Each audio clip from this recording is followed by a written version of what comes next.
What's up, y'all? It is Dynasty Buffs. How's it going, YouTube? Episode 1 of a 4-part series. Going over our Dynasty grades, Dynasty rookie rankings, draft capital projections. This episode, number 1, we'll be going over the quarterbacks this time. We drop in a top 5 quarterbacks and sprinkle in a little bit of sleepers here and there and some of our guys that we like. And we are going to be taking in all of our Dynasty rookie drafts this year. All right. And as always, I'm your boy H, Guy. And my friend now, he's back. Max. We back together. All right. Let's get it. All right, who's your number one? All right. Number 1 guy, Bryce Young out of Alabama. Elite grade. And I have him going at number 1. 101. He's going to the Panthers. Calling it now. He's the guy. He's the guy they traded up for. They traded their future for him. They're going to be so invested into him, man. Man, he's the guy. Period. All right. What I like to look at in some of the quarterbacks, look at size, arm strength, progressions, reads, production, the it factor, intangibles. Are they able to scramble? Are they a statue? Are they athletic? With me, Bryce Young is the guy. He checks pretty much every single box. Some of the issues he has are arm strength, doesn't have the biggest arm, and then size. Obviously, he's short. But some of his range of outcomes I have for him is, he's Kyler Murray. Both guys, small. Both won Heisman's. Both elite quarterbacks coming out of college. He's the guy. If you cannot get Bryce Young in your draft or the NFL, so your rookie drafts and NFL, I will punt the position. I will go defense in this case if I'm the NFL, or I will trade down, and then I'll take Will Anderson. I'll take one of the defensive guys, and I'll wait till next year. I'll go get Caleb Williams. For me, Bryce grade out similar to like Murray, Fields, Lawrence. I know this is probably a shocker, but he's up there with Trevor Lawrence. He really is. He'll probably have a rocky couple of years because he's in the situation just like Lawrence had when he was at Jaguars. But man, year 2, 3, he's going to be awesome. All right, my QB2 right now is CJ Stroud. I think CJ Stroud goes in the top 10. Does not go outside the top 10. I mean, he checks a lot of the boxes for me too, but when I watch him, yeah, he's a good quarterback. But I think he struggles to go off script, does what he needs to do in order to break down the defense, change the play, manipulate. And we've never, ever seen Stroud, take over the offense when he doesn't have star receivers. In my opinion, Ohio State is probably, they put out some of the best wide receivers we've seen. He's had the best wide receiver crew his entire career. Has TreVeyon Henderson, the running back, who's an elite running back right now. He's supposed to be a very, very high draft pick next year. He's had so much talent around him. It's difficult to see what he does when he doesn't have it. I think some of his range of outcomes that he could be Lamar, he could be Tua, he could be Prescott. Just for the grade itself, I graded him out as great. So he'd be Lamar or Tua, maybe. That's a maybe. When we see Tua now, he's quarterback 15. Lamar, he's up there, but it took Lamar a couple years to be where he's at today. And even now, even the Ravens, they're not showing that interest in him because of some of the issues that he has. He still hasn't developed into that elite level passer. Stroud, he's never going to be the elite athlete. He doesn't have it. He hasn't shown it. His arm strength, it's good. It's not Richardson. It's not Levis. Production is there. Anyway, I think Stroud goes in the top 10. I think he's a guy you take if you're in a rookie draft, if you already have a starting quarterback one. Stroud would be your QB2. Stroud should not be your quarterback one. He's not a guy, in my opinion, you can build your dynasty team around. Young is the only one. All right, moving on to quarterback 3 is Anthony Richardson. I love Anthony Richardson. I've been the A-Rich AR-15 fanboy. He's my guy. I don't care what happens. I'm getting him. But realistically, he is another guy where he's just not going to be your quarterback one on your dynasty rookie teams or your dynasty teams in football, in fantasy football. He's not going to be an elite level quarterback right out the gate, even in the NFL. He has accuracy issues. He has mechanical issues. I know he's talked about it. He said it. He's a great character guy. Got the size. A greatest quarterback athlete of all time. Yes. Can't take that away from him. Ceiling, super, super high, super, super special. But he's a project. And if he doesn't go to a good situation, I want him to go to the Seahawks because Pete Carroll has a history of doing very, very well with these quarterbacks and developing them, right? We've seen Russell Wilson. We just saw Geno Smith go off last year. Signed his big contract. Yeah. So I want Richardson to go to the Seahawks. You know, maybe he goes to the Colts. Maybe he trades up. Somebody trades up. Maybe he goes, I don't know. People say he's going to the Titans. I don't know. I don't think so. I think Richardson might fall. I think he'll go mid to the late first. But I know he's being mocked early in the first round. Top 5. I just don't see it. I think the NFL will value readiness more so than the project because these guys, the people in the front office, are on short leases. They can't have the time to develop a guy within 3 to 4 years. You got 1 year and then maybe 2 to 3 years to compete and put us in the top. If you're not doing that, okay, you're fired. And then they move on. All right, my quarterback 4 is Will Levis out of Kentucky. I know Levis is Mel Kiper's number 1 guy. He's quarterback 1 for Kiper. I've seen quarterback 1 for Levis on a lot of people's boards. I've heard that the Colts like Levis. I can see why it's against the potential, but he's also a project, and he's also older, right? Sure, he's got the size, arm strength. I don't think he was productive. I mean, I also don't think he's a freak athlete. I think he's an okay athlete, but he takes so many sacks, unnecessary sacks. He's slow in his progressions, in my opinion. If his first read is not there, he struggles. I know people say, "Oh, he's ran like 2 or 3 different pro style offenses." Okay, cool, but it's not showing. He's average. Out of my grades here, he graded out as average. Some of the other guys in his outcomes, were Daniel Jones, Goff, Kenny Pickett. Yeah, sure, they'll start. They'll be quarterbacks in the NFL, but they're not guys that you can build your team around. You need a guy you can build your team around. I just don't see it with Levis. All right, quarterback 5, Hendon Hooker out of Tennessee.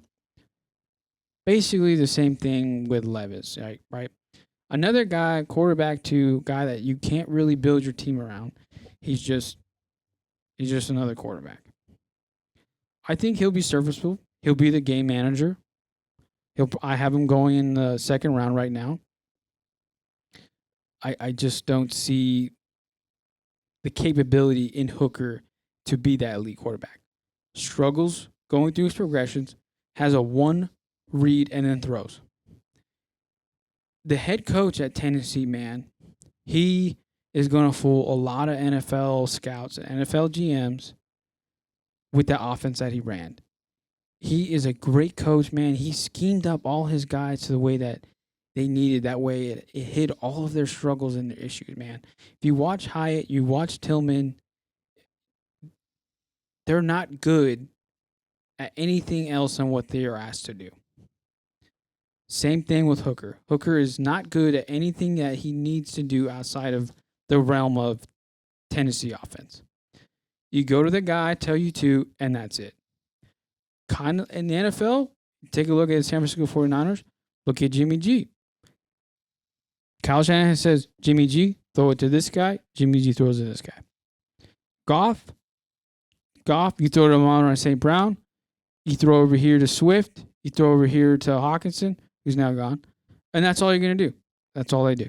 Game manager, just a guy that you can't build your team around, but quarterback 2 on your teams. Wait, let me ask you this then. This will be a good question for people watching. If Richardson, AR, 15 as you said, if he can, be trained up, if you will, be coached to do well and to go ahead and succeed, given his and overcoming his limitations at the next level, why can't Stroud and Levis do the same or more? I would say Stroud can out of Levis and Stroud. I'd pick Stroud to be the guy that can develop, right? He can develop into that quarterback and the franchise quarterback you want him to be. But are you going to take a top 2 pick on him? On a maybe? On a guy you have to just sit there and develop? I wouldn't. So it's not a question of ability, it's a question of value in the pick. Yes, I agree. And if you're an NFL GM and your job's on the line and you only have maybe 1 to 2 years before you get fired, you realize that guy has to be decent to good in the NFL on week like 5 to 6. They need to be like say Stroud goes to the Texans, right? They have to win like 7 games. They have to. If Stroud can't win like 5 games, and I know games are terrible metric for quarterbacks, but the NFL doesn't care. They want wins. That's all they care about. They want to win. So if Stroud's not doing that, man, it's going to be hard. All right, well, let me ask you this then. So who do you think has a better chance of winning 7 games? So if Bryce Young goes to the Panthers as suspected and CJ Stroud goes to the Texans as suspected, which of those two do you think has the team around them to be able to win 7 games next year? Putting you on the hot spot there. That's fine. I think Richardson probably would because he might not even play his first year. Right? He might not even play. He might go to the Seahawks here, and then Geno's there, and he's never even going to play his first year. They're going to keep winning. So then if they pick Bryce Young with the first pick or Stroud within the first 10 picks, don't you think they'd probably be starting? Whatever quarterback I think the Panthers choose, they know that they're on the hot seat. They have 1 to 3 years before they get fired. If Young does not pan out, all those guys are gone. No matter who they take, if they do not pan out, those guys in the front office are gone. Fair enough. And I guarantee Young will be the guy they take. I would do the same thing. I would take Young. If I am gambling my job right now, I'm in the front office on Carolina, I will take Bryce Young. Okay. I would not take Stroud, and I will not take Richardson, Levis, Hooker, because they're not NFL ready. They're not going to be a top 12 quarterback just on skill alone. Yeah, the situation is going to suck to whoever goes to the Panthers, and they know that. Okay. Sounds good. All right, and 2 sleeper guys I like. One guy I've talked about already. He's your guy too, Jake Kaner. Yep. And Clayton Tune. I'm a big fan of Clayton Tune and Jake Kaner. If given the opportunity, these guys can start in the NFL.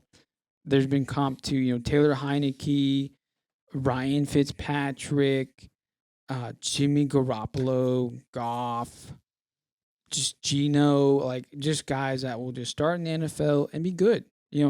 I think here's a lazy comp. I think Jake Haener could be Derek Carr. I really do. The kid can read defenses, just good athleticism, good arm strength, goes through all his progressions, was productive. I think he goes, in the fourth round. Would not be surprised if he snuck in at the end of the second round. Same thing with Clayton Tune. Would not be surprised if he goes in the fourth round. But if he goes in the second, hey, that's pretty good too. I can see it happening. You're saying Tune in the second round? I think Haener, Bennett, Tune all go in the fourth or fifth round. But okay. Haener and Tune, in my opinion, look so good that they could go in the mid second to late second. Wow. Okay. And then another late one you and I have talked about. Nobody has really said much about him. And we're gonna give some credit to our guy here. Tyson Bagent out of Shepherd, plays on the Rams. He's a guy that you need to keep your eye out for. He's one dude that will be, in my opinion, and I know Max has said the same thing, he's this year's Brock Purdy. From what I've been told and the people that I've been talking to and my sources, he is basically Brock Purdy. I know everybody talks about, a certain test that Purdy did well on. That's two. From what I've been told, he also did good. I know we've also seen Tanner McKee as well, but Tanner McKee is not good on film. But Bagent, he's good. The only issues he has is the arm strength. He's got it. He's got the it factor, in my opinion. He's got the character. And if we even look at his dad, too, though, he's got that athletic capability is there with him. He even tested out of the combine. Did very, very well. I think the kid can put some size on in the league. I know his dad will probably going to put on some nutrition plan, get his butt in the gym. And I think Bagent goes in the seventh round. But, man, I think he goes the fifth, the fourth. The kid can play ball. Yeah, I think he's got a shot. The big question mark is his arm strength. Watch him in the Senior Bowl. And he would go down, march on the field, look really good, and then the arm strength killed him. He'd throw a pick because he's making the right read. You just can't fire the ball out there fast enough. And can that be learned? Can it be worked on? Certainly with mechanics and strengthening. It's just to be seen. I tried to research that and it came up fairly limited in terms of what I could find and for certainty. But if anybody, if it could be done and the team's invested in him, I think he has all the other traits to be successful. Yeah, completely agree. All right, and that concludes our quarterback section of this 4-part series. Again, you can find us on Twitter. You can find me at Dynasty Buffs. You can find my bro here, FF Buffs, on Twitter. Make sure you like the video, share the video, subscribe to our channel. We'll be doing part 2 and 3 coming up here. We're back. Thanks for having us in your homes and on your YouTube or on your phones and anywhere you're listening to. We're back. We're going to be bringing more videos, more content. Now the NFL draft is here, and we'll be doing some film breakdowns on some of these guys. We'll make sure that you guys crush these rookie drafts this year, and we'll be talking about the guys that we pick. Later on in our feature podcast, we'll be showing up guys our rookie drafts. I'm going to show you guys I'm taking. Max will show you guys that he's taking, the guys that we're putting our stamp on, and we're saying we're getting all these guys this year. All right, and see you in the next one. Peace. We out.